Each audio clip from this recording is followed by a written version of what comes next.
Good morning my dear friends, आप सब कैसे हो। थैंक यू वेरी मच मुझे सब्सक्राइब करने के लिए और मेरी वीडियोस को देखने के लिए। आज का मेरा टॉपिक है कि अबॉर्शन के बाद, जब भी आपका अबॉर्शन हुआ रहता है, चाहे आपने करवाया है या चाहे अपने आप से अबॉर्शन हो गया है, आपको क्या क्या केयर लेनी चाहिए अबॉर्शन के बाद।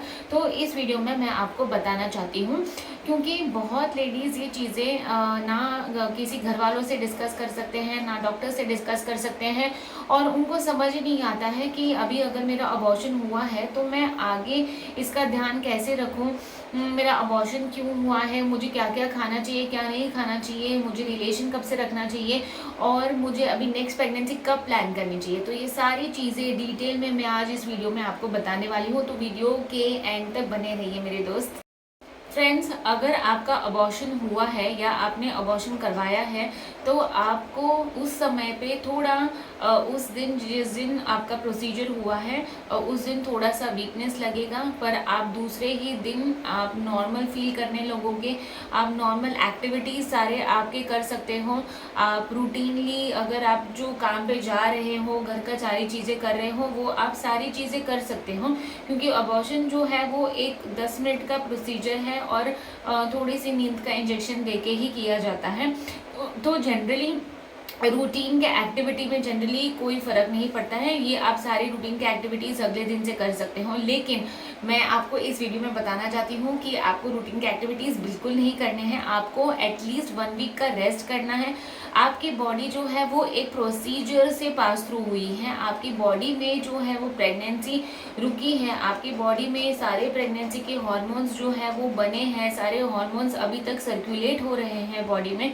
तो आपको एकदम से नॉर्मल लाइफ में आप नहीं जा सकते हो। जैसे आप डिलीवरी के बाद सारे प्रिकॉशंस लेते हो, वो सारे प्रिकॉशंस अभी आपको लेने हैं। आप बोलेंगे मैं परफेक्टली ऑलराइट हूँ, मैं नॉर्मल एक्टिविटीज सारे कर सकती हूँ, तो मुझे ये सारे प्रिकॉशंस क्यों लेने हैं। लेकिन मैं आपको बताना चाहती हूँ कि अबॉर्शन के तुरंत बाद आपकी बॉडी की जो इम्यूनिटी है वो थोड़ी सी लो हो जाती है। नॉर्मल मेरे जैसे चलते फिरते आदमी लोग से थोड़ी पोस्ट अबॉर्शन आपकी इम्यूनिटी थोड़ी सी लो हो जाती है। इसीलिए आपको ध्यान रखना है, आपको रेस्ट करना है, छोटी छोटी इन्फेक्शन से आपको बच के रहना है। इसलिए तुरंत ही आपको काम पे नहीं लौटना चाहिए। एटलीस्ट 1 डे का रेस्ट होना चाहिए और एटलीस्ट 7 डेज का रेस्ट नेसेसरी है, क्योंकि ये अबॉर्शन एक प्रोसीजर है जिसमें हम इंस्ट्रूमेंट्स डालते हैं वजाइना के अंदर। तो ये आपको इन्फेक्शन के चांसेस रहते ही हैं कुछ दिनों तक। इसीलिए हम रिलेशन भी अराउंड 10 दिन 15 दिन तक अवॉइड करने को कहते हैं। एटलीस्ट 10-15 दिन इन्फेक्शन जो है उसको हील होने देना है, जो थैली जो है उसको हील होने देना है। इसलिए 10 to 15 डेज आपको हम रिलेशन रखने से अवॉइड करने को बोलते हैं। आपको ध्यान रखना है कि आप अगर पहले मेंस्ट्रुअल कप या टैम्पून्स का इस्तेमाल करते हो तो वो इस्तेमाल आपको अभी तुरंत नहीं कर सकते हो। आप normal routine sanitary pads use कर सकते हो। कोई भी ऐसी चीज़ अंदर नहीं डालनी है जिससे आपका जो इन्फेक्शन है वो और बढ़ जाए। तो इन चीज़ों का आपको ध्यान रखना है। जी हाँ, आपको अबॉर्शन के वक्त ब्लीडिंग तो हुई ही रहती है। नॉर्मली अगर चेक्यूरिटाज या डीएनसी प्रोसीजर या अबॉर्शन प्रोसीजर होने के बाद आपको 3 से 5 दिन तक ब्लीडिंग हो सकता है, किसी किसी को बहुत दिन तक ब्लीडिंग रहता है। तो आपको जाहिर सी बात है आपकी बॉडी में थोड़ी सी खून की कमी तो आने ही वाली है। इसीलिए खाने पीने में आपको ऐसे पदार्थ लेने हैं जो आपकी बॉडी की इम्यूनिटी बढ़ा दे, आपकी बॉडी में खून की मात्रा बढ़ा दे, आपकी बॉडी में आयरन की जो पोषण है वो आपको वैसे पदार्थ खाने चाहिए, जैसे कि हरी पत्ती की सब्जी है, पालक है, मेथी है, गुड़ है, चिक्की है, डेट्स है, ड्राई फ्रूट्स है, गाजर बीट का जूस है। ये सारी चीज़ों में आयरन के कंटेंट बहुत अच्छे होते हैं। तो आपको पोस्ट अबॉर्शन आपको डाइट में ये सारी चीज़ें इंक्लूड करनी चाहिए। और दूसरी बहुत महत्वपूर्ण बात है कि डाइट की बात आती है, वहाँ ही मैं आपको बताना चाहती हूँ कि आपको अपने आप को पानी पी के हाइड्रेट भी बहुत अच्छे से करना है। एटलीस्ट 2 से 3 लीटर का पानी आपको दिन में लेना ही है, क्योंकि हाइड्रेशन बहुत ज़रूरी है बॉडी में। जब भी आयरन की कमी रहती है तभी वीकनेस, गिडीनेस, चक्कर, थोड़ा सा काम करके थकान, ये सब कॉमन सिम्टम्स होते हैं। इसीलिए आपको अपने बॉडी को भी हाइड्रेट लगातार करके रखना है। और महत्वपूर्ण चीज़ें ये है कि डॉक्टर ने जो भी आपको टैबलेट्स दिए हैं अबॉर्शन के बाद खाने के लिए, वो आपको 5 डेज़ का कोर्स या आपका 7 डेज़ का एंटीबायोटिक्स का कोर्स रहेगा, और कुछ और मेडिकेशंस रहेंगे, सप्लीमेंट्स रहेंगे, आयरन के, विटामिन डी के, वो आपको अच्छे से सप्लीमेंट्स लेने हैं। दवाई खाने में आपको बिल्कुल भी लापरवाही नहीं करनी चाहिए, क्योंकि थोड़ी सी लापरवाही के कारण आपको नीचे की जगह पे इन्फेक्शन हो जाएगा और आगे प्रेगनेंसी रुकने में प्रॉब्लम हो सकती है। तो जितने डेज का एंटीबायोटिक का कोर्स दिया है डॉक्टर ने आपको डिस्चार्ज के समय पे, वो सारा कोर्स आपको कंप्लीट करना है। थैली सफाई के बाद अगला क्वेश्चन है कि आपको पीरियड्स कब आएंगे, नेक्स्ट पीरियड्स कब आएंगे। तो मैं इसके लिए आपको बताना चाहती हूँ कि जिस दिन से आपकी थैली सफाई हुई है एग्जैक्टली उसके 25 to 30 डेज़ के बाद, मतलब 25 से 30 दिन के बाद आपको अगले महीने में उसी समय में पीरियड्स आ जाने चाहिए। 5 दिन ऊपर नीचे हो जाते हैं, क्योंकि जब भी थैली सफाई करते हैं तो एक नया लाइनिंग बनता है, और वो नॉर्मल लाइनिंग जो है वो एज पीरियड्स ही तुमको वो लाइनिंग शेड हो जाता है। तो अगर आपकी सफाई 15 जुलाई को हुई है तो आपको करीब करीब 10 अगस्त और 20 अगस्त के बीच में आपको पीरियड्स आपके आ जाने चाहिए। और एक सवाल मुझसे पेशेंट्स बहुत फ्रीक्वेंटली पूछते हैं कि इस अबॉर्शन के बाद मैं अगली प्रेगनेंसी के लिए ट्राई कब कर सकती हूँ।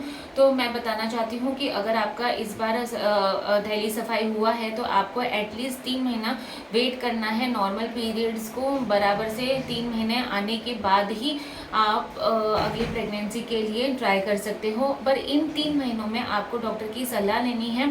डॉक्टर आपको फॉलिक एसिड की गोली, विटामिन डी की गोली स्टार्ट करेंगे, ताकि आप अगली प्रेगनेंसी आपका सेम मिसकैरेज ना हो और आप अगली बार से बेटर प्रिपेयर्ड हो, आपकी बॉडी बेटर प्रिपेयर्ड है और आपके मिसकैरेज के चांसेस अगली बार कम हो सकते हैं। अभी आपका डीएनसी हो गया है, आपका थैली सफाई हो गया है, तो आपको आपके डॉक्टर को कब मिलने जाना चाहिए। आइडियली 1 हफ्ते बाद आपको डॉक्टर बुलाते हैं ओपीडी में चेकअप के लिए, रूटीन चेकअप के लिए, देखने के लिए कि कोई इन्फेक्शन तो नहीं हुआ है उस जगह पे या आपकी ब्लीडिंग तो सही है। अगर आपको ये 4 चीज़ें ध्यान में रखनी चाहिए कि आपको डॉक्टर को तुरंत संपर्क करना चाहिए कि अगर थैली सफाई के बाद आपको ब्लीडिंग हो के 15 दिन हो गया, आपका ब्लीडिंग बंद नहीं हुआ है, तो आपको डॉक्टर को जाके मिलना है।